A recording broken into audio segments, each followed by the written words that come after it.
Okay. Okay, we're going live, and let's see if we are going live to the right stream now.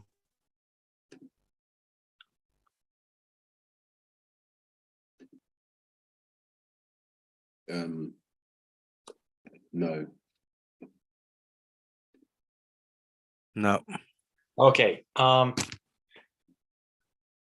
Let's skip. So Chico, what I would say. No, what I would- Okay, we have a new link, and this is the link. Okay, wait, just shut down the live, join us, and I think if you shut down this live, we should have a new link for YouTube. No, we keep this one live. We keep this one live. Okay.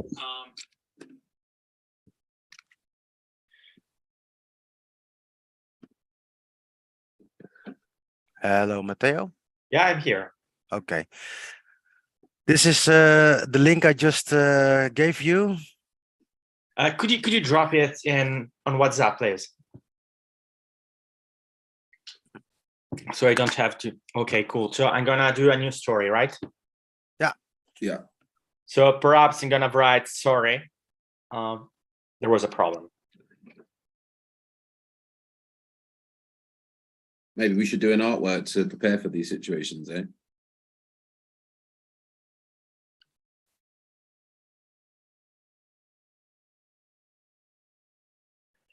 So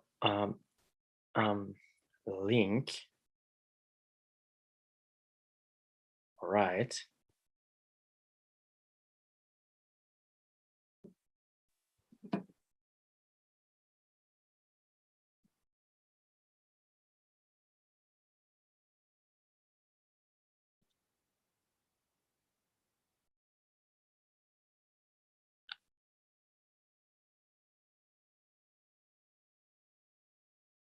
Man, this is fuck.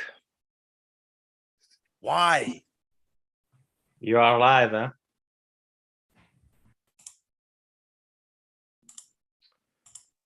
So Christoph, just to explain to you guys and join us. So the link doesn't work. I'm posting a new story with a new link. So the link that is now streaming. Okay. So if Jonas, you posted a story, I think today or yesterday, just delete it. And Okay. yeah. Okay. I'm going to go into the former stream and tell people that there's been an error and they should come to the new link. Yeah, but don't post the link because otherwise YouTube is gonna ban you. Going to what? To ban him. Last time, so we had this problem last time, and I posted the new link on YouTube, and YouTube banned me. Hmm. So I think posted a YouTube link. Okay. Cool. So I'll say the live link is available via this profile. Okay, so I can be like the new story should work. Yeah, I'm checking right now, Okay. and yeah, we are live, I think. Yeah. So I think we're gonna wait for a few minutes, maybe. Mhm. Also, Chico, at some point, remember to click record the stream. So, well, cool. Recording. Good call. All right, let's save everything for evaluation. And we're going to go live with our program in 1 minute. Yeah.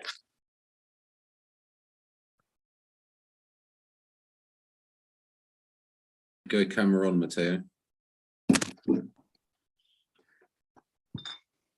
Yeah.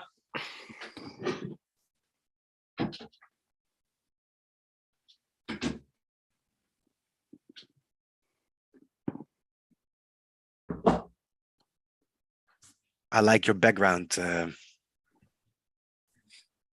Thanks. Yeah. I'm a bit jealous over here. I mean, at least the salmonite. Well, it's such a massive trout. Yeah, her name is Fiona. Oh, cool. Hi, Fiona.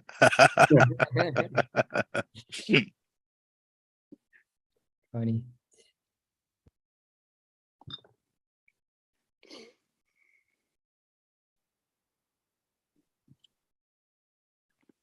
All right.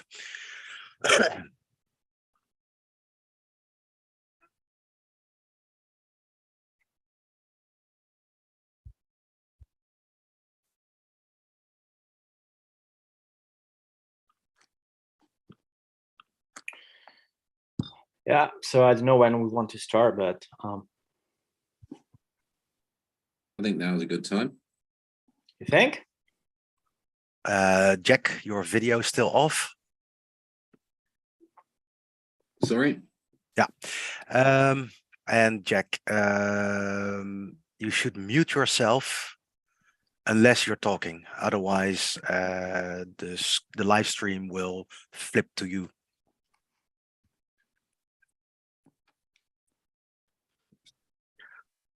Well, okay. Let's start it. You good? Let's start, guys. So yeah, first of all, for everybody who's listening and seeing us, sorry for what has happened. We had some problems with the streaming, but we are now live. So I hope that you're gonna enjoy this talk. So welcome to another Fly Connection in Conversation. Just a few words about Fly Connection. Fly Connection is a global online community where we share knowledge on fly fishing and also everything that revolves around it. If you're interested, our manifesto is online at theflyconnection.com. So for tonight, I'm gonna be your host. My name is Matteo Roncoroni, and I'm a river ecologist based in Switzerland. But today we have two guests, and I'm very pleased to introduce themselves. So Christoph is a river ecologist as well. He works in the field of migratory fish monitoring, but also restoring fishways. He also a passionate fly fisher and filmmaker. Our second guest is Jonas. He is an environmental scientist. He's also passionate about fly fishing and is a photographer and a video maker. Jonas and Christoph are the minds behind the wonderful documentary Laxco Buddies. And today's talk is about Atlantic salmon in the Rhine River. And the Rhine River flows from Switzerland to the Netherlands. So first of all, I want to thank you guys for having accepted to join us tonight. So really, thanks from my side, but also from my colleague's side. And I want to kick off this conversation with a question, like a hot question. And, you know, Atlantic salmon are always referred as being the king of the fish. But what makes Atlantic salmon so unique? So also from my side, thank you for having us. It's very cool that fish and underwater ecosystems get such attention. And it's also cool to finally meet you. Yeah, what makes the Atlantic salmon unique? I think it has to do with its migration, which not only in the river is magnificent. So you have a fish that spends most of its phase wandering around and swimming around in the sea in search for food, and it makes thousands of kilometers on that route. And then at a moment in time, he returns, or they return, because it used to be lots of them. And then they find their home river through an effect called homing, which they have like imprinted in their DNA. And so they return home to their river and make a journey upstream that is facing waterfalls, that is facing rapids, that is facing predators, that is, very, very enduring. And then starts a life cycle, which is very interesting to study on the one side and very spectacular. And so the Atlantic salmon itself, through its history and through its abundance in the past times, has also gained a cultural effect, which is quite incomparable to other fish. So it has made its way onto our menus, into street names and springs in the cities. And people once had a connection with the Atlantic salmon in Germany or along the Rhine River in Switzerland as well. And so that makes the Atlantic salmon very, very unique. Tell me, well, I'm joking, but tell me, so which one is best, Pacific salmon or Atlantic salmon? Well, it probably depends on who you ask. For me, the Atlantic salmon is more unique or more special to me because also through the film I learned so much about the salmon, the Atlantic one, and its migration and the history. So I find it very, very interesting. So for me, it's the Atlantic one. Cool. For you, Jonas? Yeah, I'm a big fan of both. I had the chance to go to Alaska last summer and see the sockeye salmon run. And just from a visual standpoint, seeing that, I mean, you can't really see that anymore with Atlantic salmon, at least at home. So it's also very impressive. But I mean, of course, we're wishing for the Atlantic salmon to do better, I guess. So yeah, Okay. I'll go with the Atlantic just for home team reasons. Okay. Yeah, it makes sense. I mean, even though I'm more on the Pacific side, but yeah, cool. So I think that for everybody that is listening to us, I think most of them know a bit about the history of Atlantic salmon, the historical range, but just to give an overview, and correct me please in the case I'm wrong, but yeah, the historical range of Atlantic salmon was very large once upon a time, from Portugal to the Kola Peninsula in Russia, but also in North America from Quebec, Newfoundland, as south as Massachusetts. So it's really unique, as Christoph said, but it is extinct and in decline in many watersheds across the globe. But since the focus is the Rhine, I think this is great because, you know, the Rhine is the probably most important stream, river, and in Europe. What is the current status of Atlantic salmon in the Rhine River? Yeah, basically it's nearly extinct. So what has used to be a massive run of 1 million plus Atlantic salmon of great size has changed now into, or has declined into, just a few. And it's just a glimpse of what it used to be. So we are not counting thousands now. We are maybe counting hundreds, and in some tributaries even we are happy with one. So it's yeah, just a fraction, and there are so many factors impacting the life cycle of such a fish, which makes such a turn and such a route. And yeah, there's nothing really left that gives much hope for itself to reestablish, to be honest. Yeah, it's incredible to think that there were millions. You said 1 million, right? Yeah, it wasn't far before my times. Yeah, it's huge. I mean, it's great. And if I'm right, they also ran close to the Gotthard, right? Yeah. And the Rice. Yeah, I'm here located in Interlaken. That's where I'm living.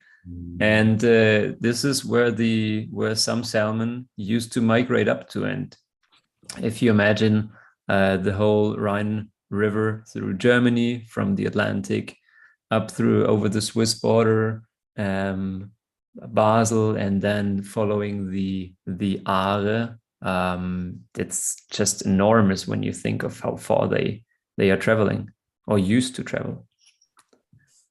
Yeah, no, it's I mean, it's unbelievable.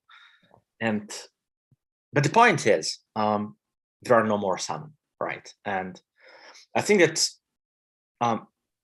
one good point to start now is talking about the main causes that actually caused the extinction of salmon in the Rhine.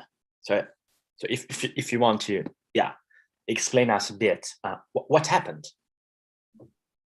Yes, so maybe I can answer that a bit. And I don't know if I can share my screen because we have like a little map just also for people to see where these places are, because I think it's quite difficult if you're not from Switzerland or Germany, you probably don't know. No, I think you can. She could just need to hello you sharing the screen. True. Let's see.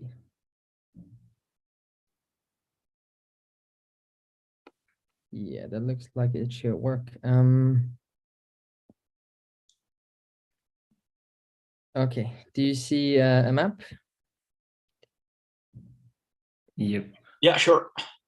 All right. Okay. So maybe just a little bit of an overview of what we talked about. I mean, you can see this is like 100 miles. And I mean, this is this like huge way back that they have to go until Switzerland, which we were talking about before. And they really came up like all the way up here. I mean, I think Schaffhausen in the Rhine itself was kind of the last station where they got to. And if we want to have a quick look at like the decline, just these graphs, these typical graphs. I mean, it's really what you see is that around 1900 was when it all really went down rapidly. I mean, there was fluctuations before, but this was the end. And this also happens to be at the same time as the building of hydropower dams, which of course is not like a pure coincidence. So I think we can say that the main reasons was like the connectivity, of course, of the hydropower dams that really like made it impossible for them to come back, but also the water quality in the Rhine became really poor, and there was a lot of river corrections and building right around that time. So I think those are the biggest threats there were, and then overfishing, of course, is another one. I mean, they were fished like heavily, but towards the end, the fishing also stopped, and they finished that. I don't know if you have anything to add there, Christoph. No, you basically explained it quite well. It's, I think, also very picturesque from the graphs, the decline, and since 1929. There were also fluctuations, a little bit up, but nothing really that reaches the numbers of 1900. And you said basically the decline has started because we don't have a salmon no longer. So when they built the first dam, basically. I would say it started earlier because of water pollution and overfishing, but it was like kind of the nail in the coffin, right? Yeah. Where like, yeah. But tell me one thing. So we are scientists, we're three. So we know that dams create problem, right? But they often say like green energy. Our green energy. Yes. Okay, so you want to start? I think you're yeah. Okay. Yeah. So I didn't first gather this was the question. Well, it is when you look at where the energy comes from, hydropower definitely plays a role. In some countries, this is more than in others. For example, in Norway really much depends on hydropower. It's nearly 100%, and also in Switzerland, it's a large share of the energy that is produced, and also as we are currently seeing this winter, also very much needed.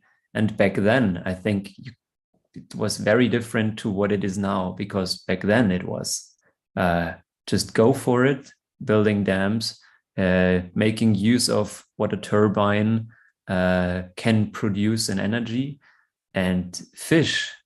Also compared to nowadays, where you have like mostly bigger groups of people of different fields of the topics. Back then it was just the sole use for the human, and that was energy.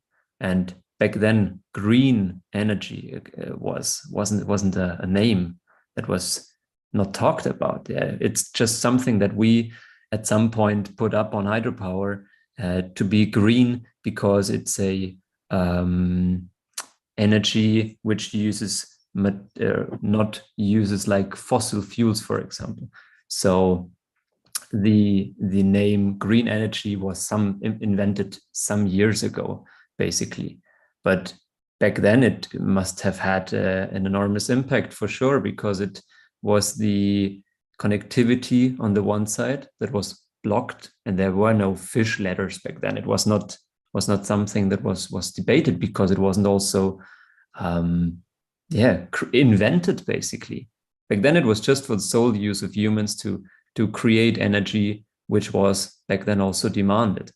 And that has set off a lot of changes in a river ecosystem. And that is not only for the Atlantic salmon, it was for the whole river ecosystems. And that also includes macroinvertebrates, that includes every animal and that is somehow connected to rivers. And rivers were channelized. So this whole industrialization as well set off lots of problems. And you can ask yourself if hydropower is green. I think nowadays it is questionless that we are required. We are demanding this energy, and we are, as we do, looking to where it comes from. And nowadays we have fish passage facilities for up and a little bit also downstream. So this problem of fish passability gets a little bit less maybe, but for sure these dams have an impact. And when you talk about the Rhine, it's like the highway of biodiversity as well. So a large river has so many species of fish and other animals. And so, yeah, it has for sure a decent impact, and had, especially in the beginning. So don't get me wrong, but so I could be like a fan of hydropower energy on one side, and there are not. But the point is, we know that dams create a problem to stream habitats. But what I struggle to understand is why except a few examples such as like Patagonia or so on, so there is nobody talking about dams and the problems that dams, but also barriers in general, such as those in Rotterdam, create to fish. And I think this is a lack in like the communication about stream habitat degradation, because everybody, or as many people, think about hydropower energy like it's super cool, it's green, we have water, we have glaciers, whatever. But people do not realize that actually, well, it could create a problem.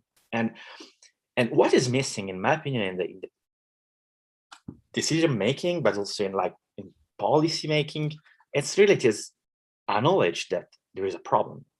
And I think that we should focus on that to explain that, okay, we need energy, but hydropower could be wrong in some cases, especially if you have a corridor like the Rhine, where you have migratory fish. And I'm not talking about salmon only. I mean, it's full of fish that migrate.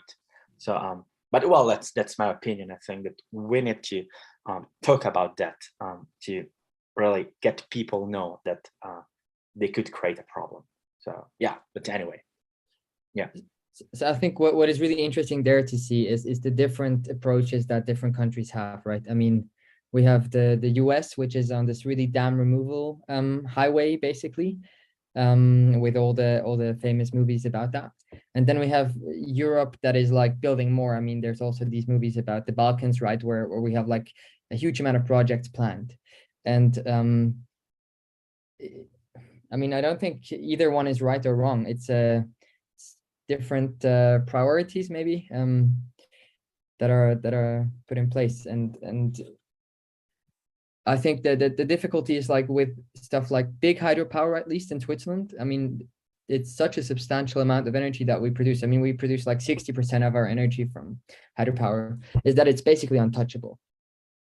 So when you're like at that point, then the question becomes like way more, as you said, like about maybe communication, about raising awareness that it's not only good, and then also making sure that, for example, small hydropower doesn't get built everywhere. I mean, we already have a huge amount, but trying to find a trade-off that we can also push through and get a majority for, right? Like of people. Because I think at the end of the day, the other problem is that people just don't care about fish in general.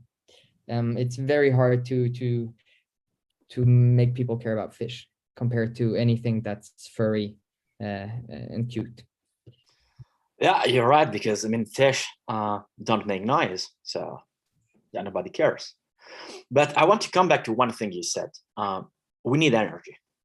People need energy. I mean, people want things, and I have a tricky question. Or yeah, so we are spending millions, or even billions, I imagine, on this marine restoration, and meanwhile, especially in Northern Europe, we have streams and rivers that are virtually untouched, where we have healthy stocks of salmon.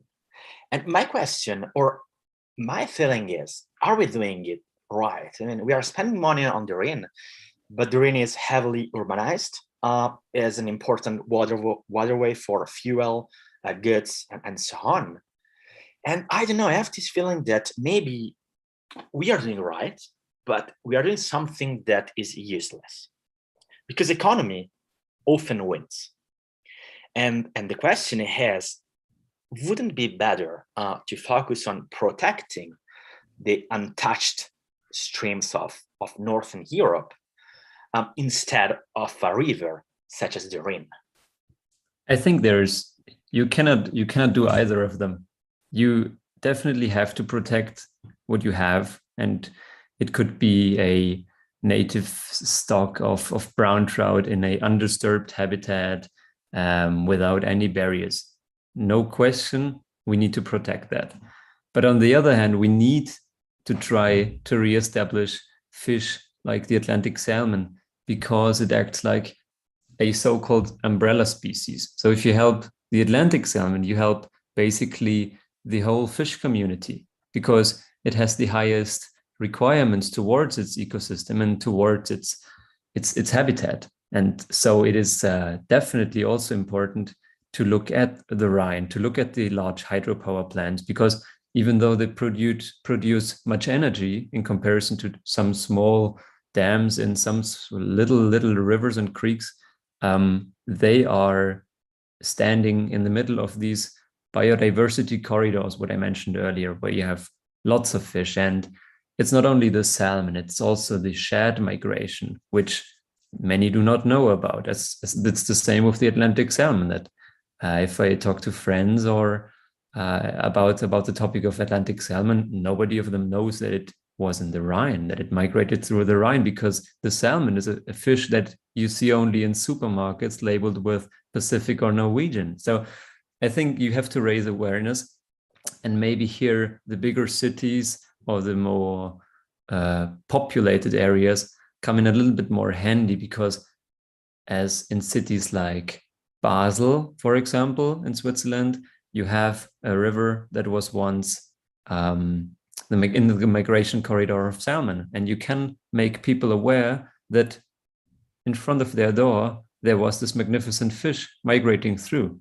And even though the Rhine now looks heavily modified there, it still is the corridor that it used, and you need to reconsider the whole Rhine if you want to restore the salmon. That's, of course, the tricky part in that, because it's a massive challenge, which to many, of course, also which many people also feel very pessimistic about, because nothing really has changed since, for many years. The salmon, there are like, since I think over 40 years now, there's a program in place to help the Atlantic salmon, but up to now, not really much has changed, because now even more factors come into play. If it's predation, if it's the water temperature.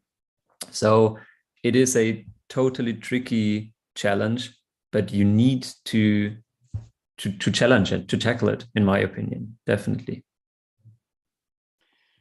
Well, yeah, I totally agree with you. It's just Yeah. like, yeah, that point of society and economical things that really makes me mad because,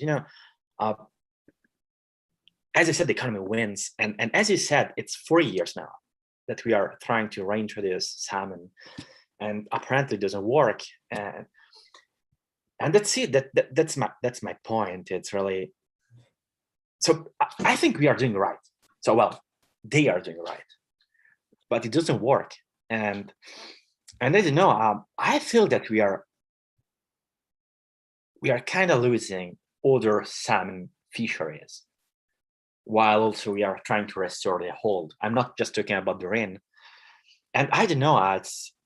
It's right. But yeah, I don't know if in 50 years we will fish salmon anymore in Europe. In any case. Yeah, that's the question, and I'm not sure about the situation, for example, with Norwegian rivers, but I cannot really imagine that everything is improving over there. Yeah, as you say. So it's a problem that we are facing, not only in terms of climate change. There are so many factors, and I think most importantly, there needs to be research done about the requirements of the salmon on the one side, and then try to, as a community, and that also includes the society, which needs to be motivated to take their part in that game, which is more referred to as political work as well. It is a challenge. If we will win, I do not know, but it is something that has already cost millions and will for sure cost some other millions, definitely. Yeah, but tell me, after your documentary, have you seen outside of the scientific community and probably fly fishing community, people starting to have interest in salmon? So I think I think the film is one contribution to the whole project. It probably will not change the way people think about salmon, how people think about stocking fish and stocking salmon and breeding them and monitoring them. It's just one single film that made, I hope, some people think about the Atlantic salmon, both as in, okay, wow, that's interesting. I didn't know that it used to migrate in front of my door. And maybe some people found even inspiration and saw that, okay, here in Perleberg, there's a monitoring going on. Maybe I can help a little bit. Probably the impact is little, but it is one contribution. And as with many rivers that brands like Patagonia are also promoting, I think videos will be very, very important also in the future to raise awareness for these topics. Definitely. So I hope there will be many more about the salmon. Yeah, I mean, I hope so. And yeah, once again, it was a great documentary. I really loved it. Thank you. And I think that you're right, because it's really important in this case, because really outside of the scientific community, scientists write papers, amazing papers, but nobody's reading them. I mean, nobody outside of the community. And while with a documentary like your documentary, you really can spread out the voice. And yeah, I think definitely we need more of that, so that we can engage people in doing so. But in this sense, and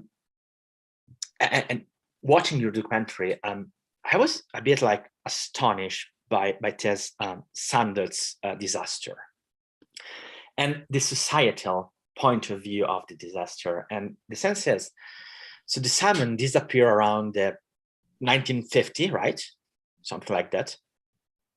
But we had to wait until 1986 to do something. And why? Or why did we wait for so long in your opinion? That is a very, very good question. Jonas, do you want to give your try? Yeah, So I think, I mean, as always, there's like several things that go into that, right? On the one hand, I mean, Europe just had the Second World War and had like different things that they thought about around that time. And on the other hand, it's also like, as long as things are not visible, it's very hard to notice. I mean, I'm sure there's hundreds of other species that were lost in one way or another, and people don't notice because it's not like visual enough. So I think in that sense, probably most people didn't notice. I mean, you know, it goes over, like it takes 50 years for them to disappear. It's like different generations, and if you don't know it as a kid how it was, then you're not like missing it basically. So I think even though it was a fast process, it's still a slow process in going back. And I think the same thing is happening right now. Maybe if I can kind of bridge the gap to nowadays, like with dry rivers. I mean, here in Switzerland, we've had a really hot summer, and there's like lots of rivers that run dry, and lots of fish die-offs basically, and people don't know because they're not there. You know, it happens. A few birds come and eat a few thousand fish, and it's gone. Or someone comes, cleans them up, and they're gone. So there's a real difficulty in actually, you know, getting people to even notice these things, and make them do something about it. So I think that's also maybe another point where on the one side films come in, but on the other side, that's also a thing I kind of want to promote is organization of fishermen or of just freshwater fanatics, that there's some sort of community that stands together in their things and that communicates that. Because if there's not, then it's just these little droplets all alone that don't really make any noise about it, right? So I think if you want to have attention from society or politically, you need to kind of be sure to organize. And yeah, I think that's a big thing for the future. Yeah, cool. Yeah, I agree with you.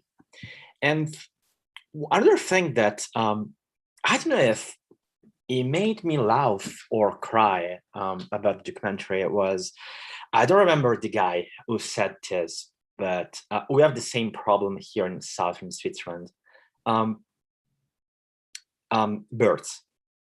So like, what's the name in English? Like fishing birds. Yeah, cormorant. Yeah. Right. And this is also a question coming from the audience, and it's great that people are engaging, is, so the cormorant, I think it is protected. I don't know if in Switzerland it is, but maybe in Germany. I have no idea. I have no idea. Is it an issue? I mean, on the one hand, you protect a bird that, on the other hand, is potentially causing an issue to a fish that you want to restore. It is exactly the problem that you're talking about. How worthy is one species to protect it by targeting another protected one? So as with the cormorant in Germany, and maybe more the prominent examples, for example, the grayling. So we have not only in Germany, but also in Switzerland, a reduction of the grayling stocks. And this is in some rivers, mainly due to the cormorant as well.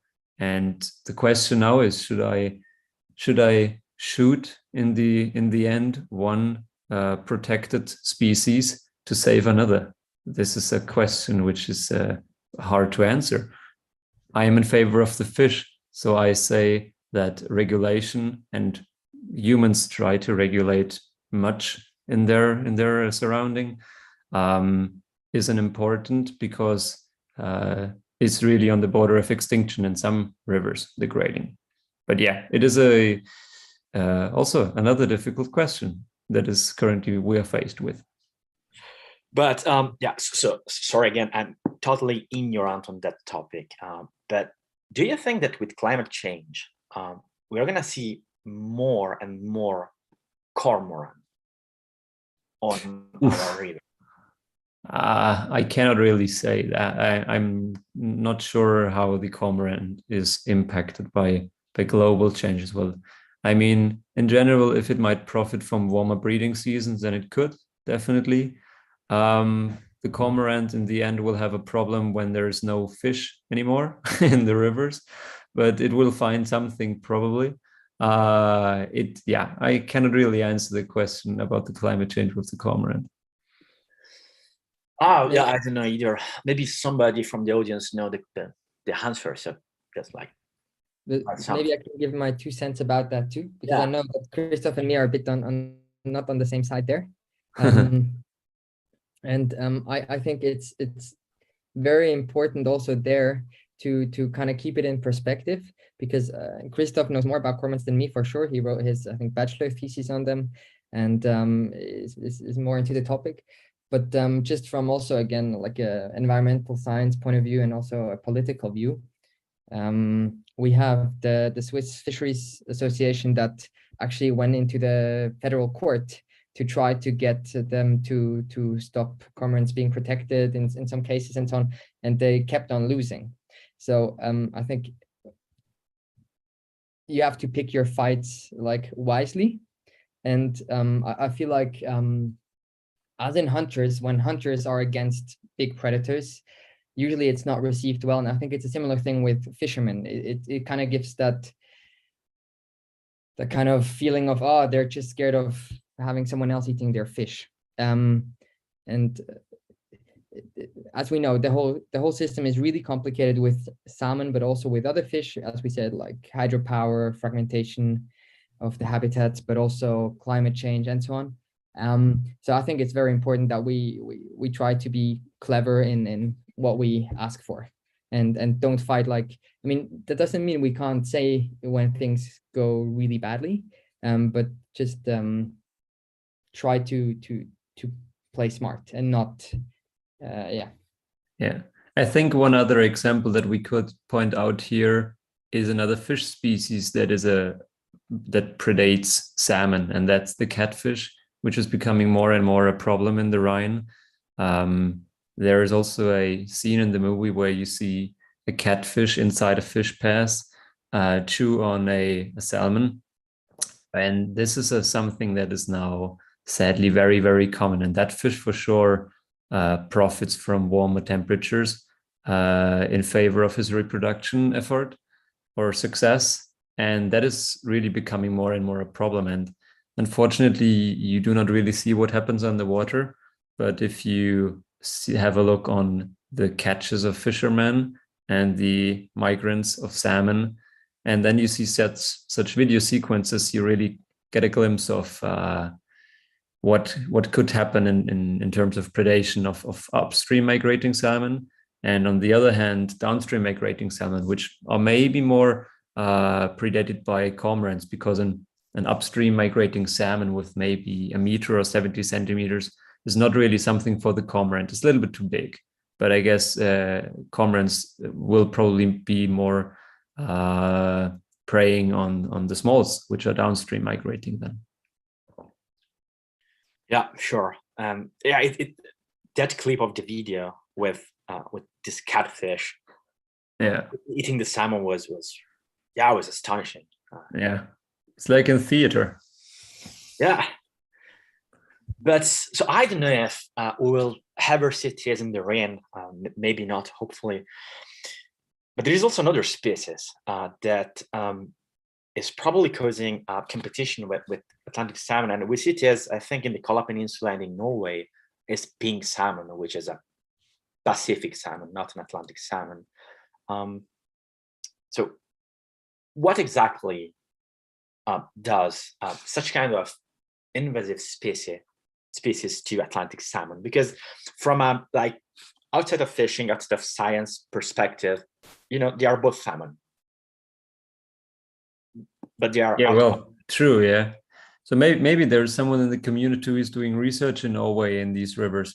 What I know about the pink salmon up there is that it's like a 2-year cycle where they are appearing or they are migrating.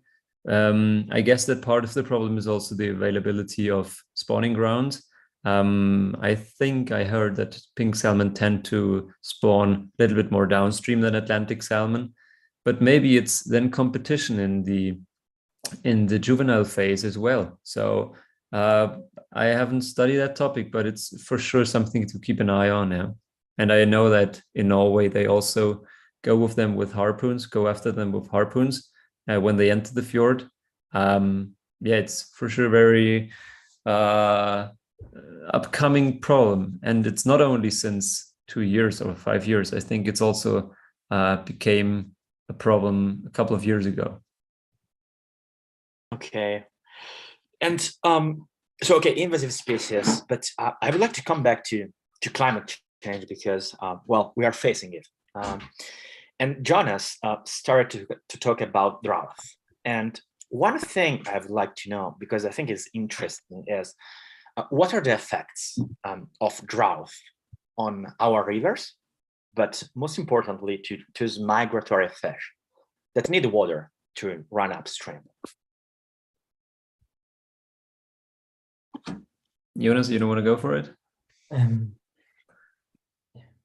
Sure. I mean, so for the salmon and their recovery in the Rhine, I mean, the dry summers are definitely a big problem, and like experts also think that this is one of the major causes why there's been really bad returns in the last few years. That being said, it's also, again, I mean, migratory fish, as in long distance migratory fish are definitely impacted by it, but also like the ones that actually do way shorter distance migrations. So I think maybe I can just show a slide. I have a little slide of a river this year, and there was like some barriers that kind of blocked the water from running down. And I can show you how it looks. Yes. Please go Why on. not? We also have another problem. So when you imagine a river lives off its tributaries as well, which are maybe used for spawning as well. And if you have a river, yeah, like that one in the picture, the water level gets so low that fish aren't able to migrate into these super steep enterings and tributaries of these rivers. So that has, from what I've heard from Jörg Schneider, which is doing much for the Atlantic salmon in Germany, a more and more a problem, yeah. Well, just thanks for sharing this, because it's super sad. But yeah, I mean, I think that this summer was, I'm not sure, but probably the driest really in history, I think. And I think 2018 was even worse. really, I think so. Yeah. but you know what is sad is well, it's funny because there was this climatologist saying that about temperatures, but I think we can say the same thing with droughts, is that in probably 20 years we'll think about summer 2022 like, oh, it was a good wet summer. Yeah, well, not so sure about that. I'm not really sure. The problem is created already, and yeah, I'm not so sure. Nope. I hope so. I mean, and I don't want to come back to TES, but I probably have to. As at least from what I saw from my local streams in southern Switzerland, is that again we have dams, and the dams should be filled with water if we want to produce energy during the winter. And there was just issues that the dam, like the dam, I don't know, gates were close to fill the dams, while the rivers downstream needed water. And you know, it's I don't know, it's sad because water should be, so we need flowing streams because streams are alive. And yeah, that's it. It's just bit sad. But yeah. I think when we are talking about drought in general, and maybe to highlight that a little bit more, what effects it has on riverine ecosystems. So what does happen when you have little water in the river? The water itself has the possibility to get way warmer, which maybe also benefit species like the catfish, which was mentioned earlier. And another problem appears when you have little water in a river, that these maybe waterfalls or riffle sequences, they used to be passable for fish to migrate upstream to where they want to go and where they need to go to spawn. And these droughts can, of course, also have an effect on the reachability of these spawning grounds. So at a certain point, fish may not be possible or maybe not capable of migrating upstream anymore.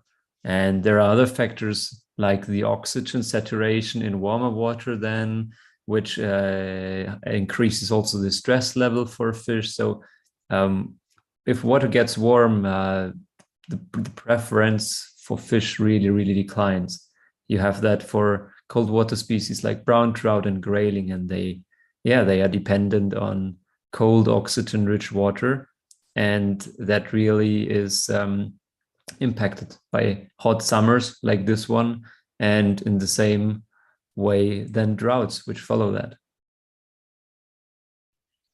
Okay, cool. Jack, you hear me? Do we have some questions from the audience? Yes, we have a couple of questions. Someone wants to know that they really like the documentary, and do you have anything new in production in the pipeline? Jonas, do you have something? I'm currently working on different projects, but the fish related stuff is really this kind of stuff where we try to raise awareness with the Swiss Fisheries Association, like the images you see here. So not as in a big project for documentary style, but more as in on the go media coverage of this kind of events. Yeah. So nothing cool to await, kind of. But there is a crayfish, the project. Is that already finished? Yeah, but that's a science project. It's just a little movie about crayfish problems. So there's little projects running, but nothing big like the salmon. What about you? I think Chris is really back into his work nowadays. Yeah, so since I started the full-time job, it's a little bit harder to follow all these film projects and the ideas that you have. But I am currently working on a project which is about the importance of woody debris or dead wood in rivers as a structural element and also habitat for fish. And another one about the re-establishment of the marble trout, which is a endemic species in South Tyrol. So it's a native species in South Tyrol, and they are working on the re-establishment of the population there, and it includes genetic work and fish stocking, and was also a very interesting project, and will be released at some point when it's finished. Maybe this winter, maybe next year. Let's see. But there is a little bit more, and so yeah, follow Jonas on Instagram, follow me on Instagram, and then you will you will see what happens. Yeah, but Chris, so I think that I can talk for my colleagues as well. So now that you have said this, we will invite you guys again for this marble trout thing, crayfish, and possibly the other project you are doing. For sure. Yeah, but so I think that everybody here wants to know one thing, and I hope you can answer this question. So we know that we have problems. We know that we are reintroducing salmon, rewilding the Rhine, but when we'll be able to catch salmon? Because, I mean, we are anglers. So we want to know when we can swing flies for salmon in the Rhine. I guess that the principle, and I think some fishermen or fishing associations have sometimes this bad view on them, because it is often seen as, yeah, you just want to restore or repopulate a fish species because you want to catch and kill it. That's surely not the case, because I think we as fishermen are the ones who are, I guess, most motivated, because we care about an ecosystem. And that's the same with kayakers, that's the same with every outdoor lover. You are trying to protect something that you live for and that you love. So when do we catch the first salmon? I think we cannot answer, but the goal must be, I guess, from the fishing perspective, not only to restore a population that is self-reproducing, but that is also that we could possibly have the chance of using that as maybe a food source in some way. It's a pretty high goal, but I think with that in mind, it's a little bit more motivation in there. Cool. And since we are thinking about angling, Jonas, I think this question is for you. Is, as anglers facing with drought, should we go fishing when there is this condition of drought? And if yes, how could we handle fish in a way that angling becomes less invasive for fish? So my personal opinion is no. At least for like cold water species, we shouldn't go fish, I think. Yeah, I think cold water loving fish that are already stressed out are not the ones to target during those times, for sure. Also, the second question is like, how do you use fish in the first place? Because in Switzerland, catch and release is forbidden by law. So technically, yeah, well, you could release them, you know. You can, but like in theory, at least it's it's forbidden unless you have some ecological reason to do so. And I think with that in mind, I think it's responsible to kind of also go with that idea of protect what we love, and don't stress them out.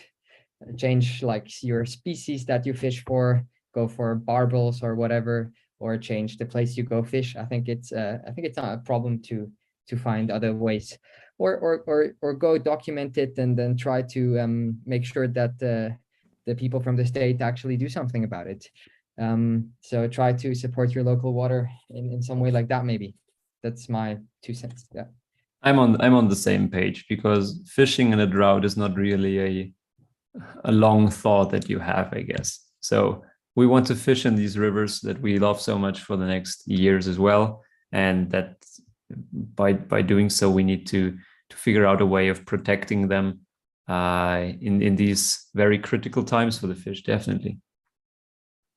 Yeah, and thanks for this, because especially nowadays with all this Instagram thing and influencer thing, I think that we should care much about our habitats, our fish, instead of going fishing when fish are stressed. And so thanks for saying that. I think that this is a really important message. And I think that's my last question for today, that basically closes everything, is, as anglers, what should we do, or what can we do to first help people in restoring, rewilding salmon and habitat, but also where we could go seeing things, where we could go reading things that are useful for our knowledge and information in general?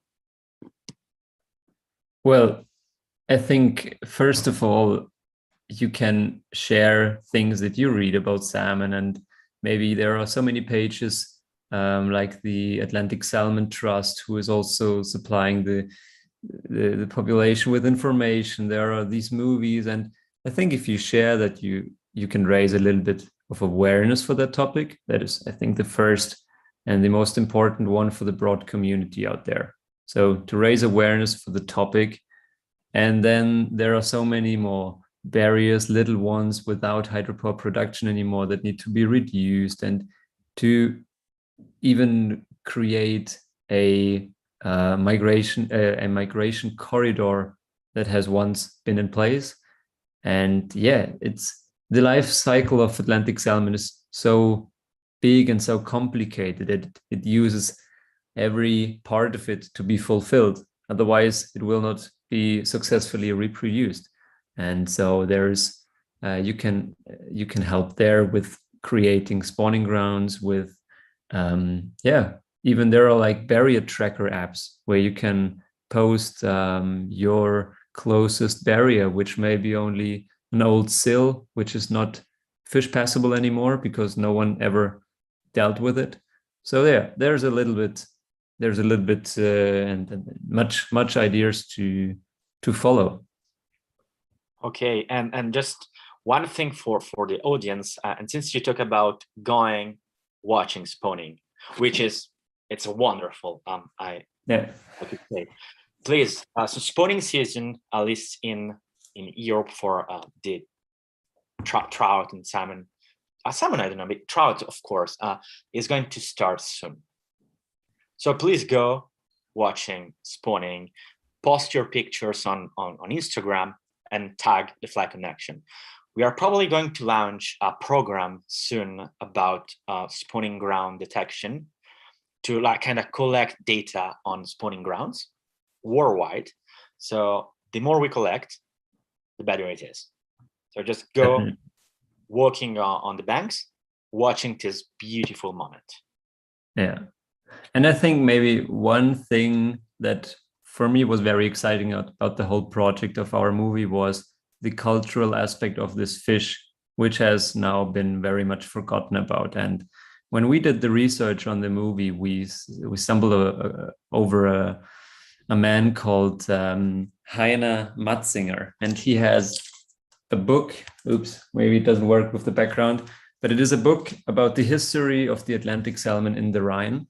And that was very, very interesting because it showed how it used to be and how it declined.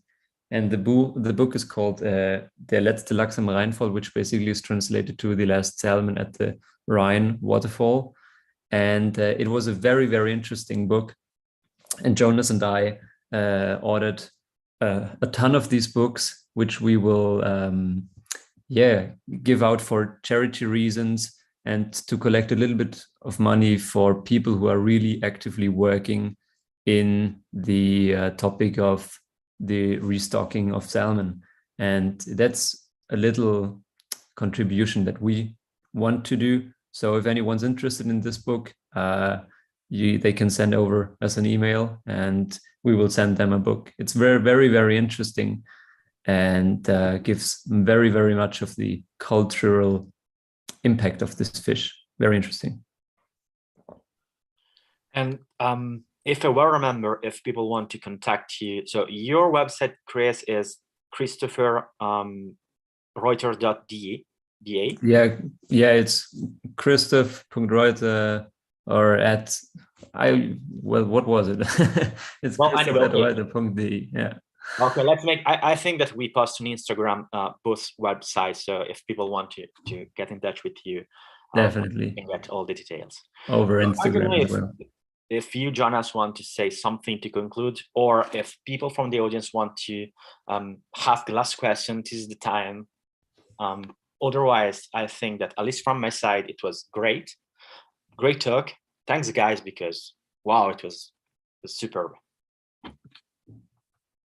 So thank you for having us. It was really a pleasure. Yeah. So I don't know, Jack, if you want to say something to conclude. I have lots of things that I'd like to talk about with both of you, but I think if we're trying to draw the event to a close, if I start, then we're not going to finish for hours. So I suppose also for me, it's I'd like to thank both of you for contributing, and also for those who are watching and contributed some questions. I'm sorry, there I think one that we didn't get to, but we'll try to next time. And as I said in the live stream, thank you very much, and we hope that you'll join us for the next event. Keep your eyes peeled. It'll be posted on Instagram and elsewhere. Okay. So thanks to everybody that comes watching this. and see you next time. And please go to our website to check out our manifesto. And yeah, so thanks, guys. Thank you. Continue.